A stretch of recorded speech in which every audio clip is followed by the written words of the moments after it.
All right. Here we go. Another episode of your favorite podcast, everyone. You can't make this shit up. I am your political innovator, David Washington. This is Joel Hoxley, your other political innovator at J in Da- Washington. Joel, David, thank you for thank you for this episode. Look, I'll take this introduction because the Republican Party of Florida has released a video connecting Democrat State Representative Anna Eskamani and Angie Nixon to the Council on American-Islamic Relations. It's called CAIR, CAIR, and they've accused of terrorist ties. The video cites CAIR's alleged terrorist connections and Florida Democrats' support showing Eskamani and Nixon as at a pro-Palestinian rally. CAIR endorsed Hamas violence and drew condemnation from the Biden administration. The video questions why elected officials support CAIR's radical views, emphasizing Eskamani and Nixon's resistance to denouncing anti-Semitism and their dissenting votes on related resolutions. Let's go. What do you say? woo! Oh boy. Oh boy. And so this article came from the Tampa Free Press, dated January 27th by Liam Egger.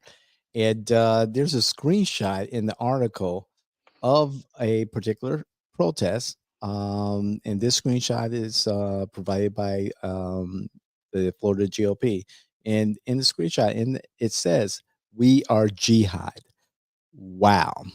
And the party released a 66-second video on Twitter, or now known as X, about the Council of American Islamic Relations and the backing the group has received from Eskamani and Nixon.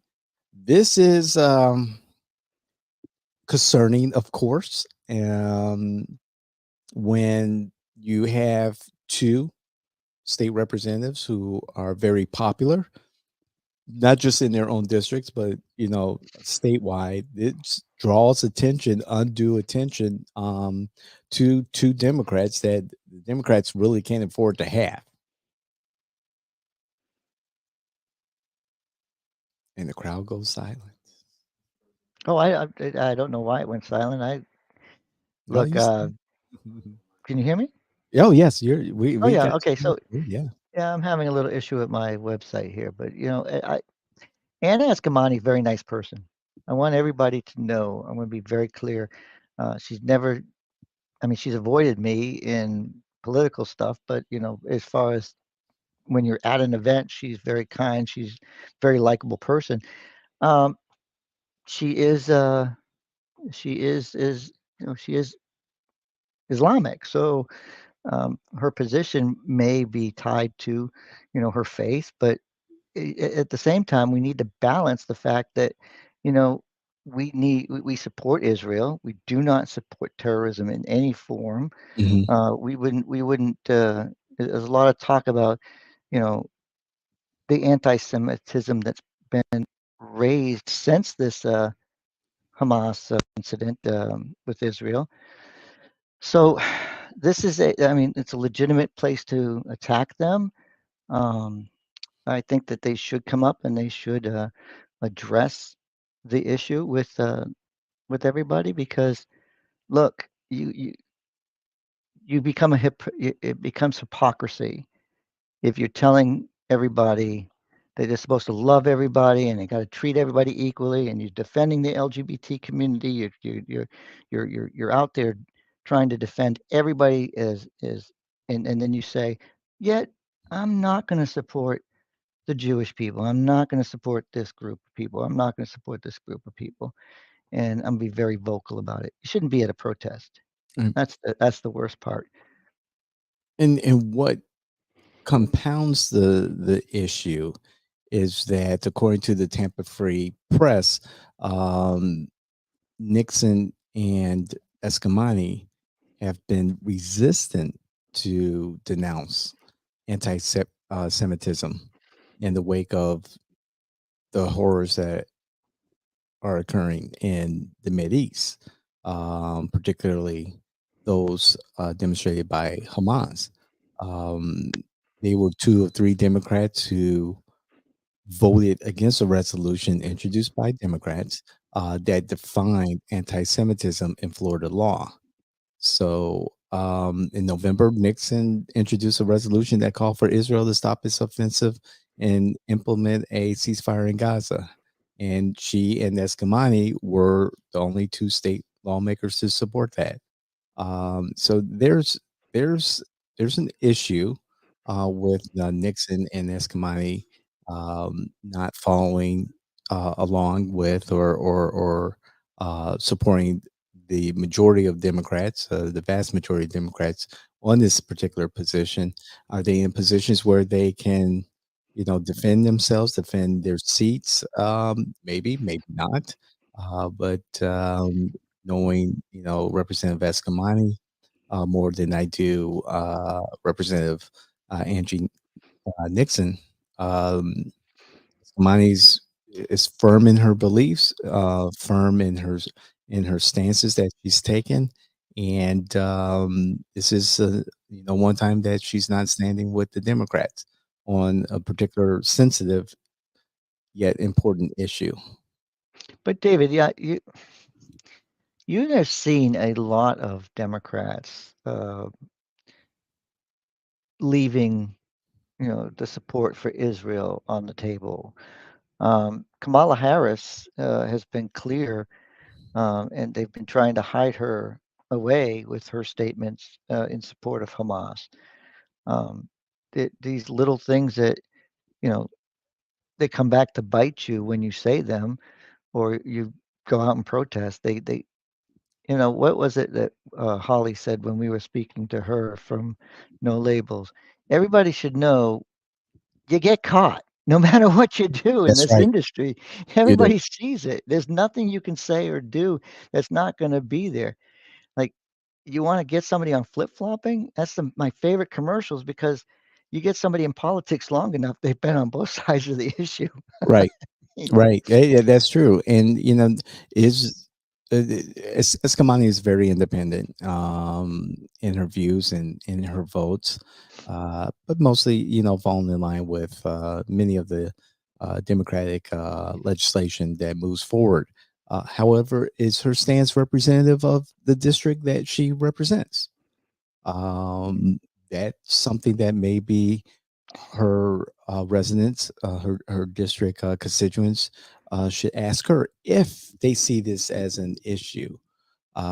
Personally, I need to learn a lot more about this conflict and, of course, the history of this conflict. However, Eskamani and Nixon have made their stake, and they're sticking to it. Well, I my final word is just again, look, she's not she's not one that's not strong in her beliefs, and this is not unusual for her to get involved in an issue full force. And Eskamani, yeah, she will have to answer to her constituents. It'll be interesting to see if somebody of the Jewish faith were to run against her in the primary, but they're running out of time. That would be something that would be shocking. But again, she's probably safe in her district because people like her. Um, that's it. I think that this tragedy that we have over in the Middle East is just never gets better. Um, and it seems to escalate uh, when there are certain leaders in charge. So I keep telling you that a lot reminds me of the Carter administration with this one, but that's for a different day. My final word on this is that I hope that this war comes to an end soon in a way that is negotiated and as amicable fashion as possible. We don't know. I don't know for sure. Eskamani and Nixon are very firm and very decided in their positions, always have been. And, you know, I like it when a politician not just say what their positions are, but actively remind people where they stand on the issue, that they're actually in their districts, actually in the streets, showing their district constituents, showing the states that they represent that this is something that is clearly very close to their hearts and to their own policy positions. And kudos to them maintaining consistency in their positions. And I wish, regardless of what side you are on this particular issue or any issue, I just wish that more of our politicians were active in that way to some degree, but more active in showing their constituents that this is something that they stand on. So this is You Can't Make This Shit Up. That was Joel Hawksley. I'm David Washington. We would love to hear what you have to say on this particular topic. Please comment below. Let us know. We'd love to hear what you say. We'd love to hear about the facts, not the feelings you may have about this, because at the end of the day, we want to stand on facts and credibility. We are your political innovators here at Jay in Washington. Thank you, Aaron, for producing today. Thank you to our team for helping us put all of our productions together. Don't forget, we have the Morning Constitution. We have the David Washington Show. Mondays, we have Countertop Politics. And of course, we have our flagship production, You Can't Make This Shit Up, with David Washington, Joel Hawksley. We are the Jay and Washington Network. And don't forget to subscribe to the newsletter, The Informer, and check out our blog. Some really good information there. We're celebrating Black History Month with a series by Joel. I think you'll really enjoy that. And look forward to March. It's Women's Month. We'll see you the next time.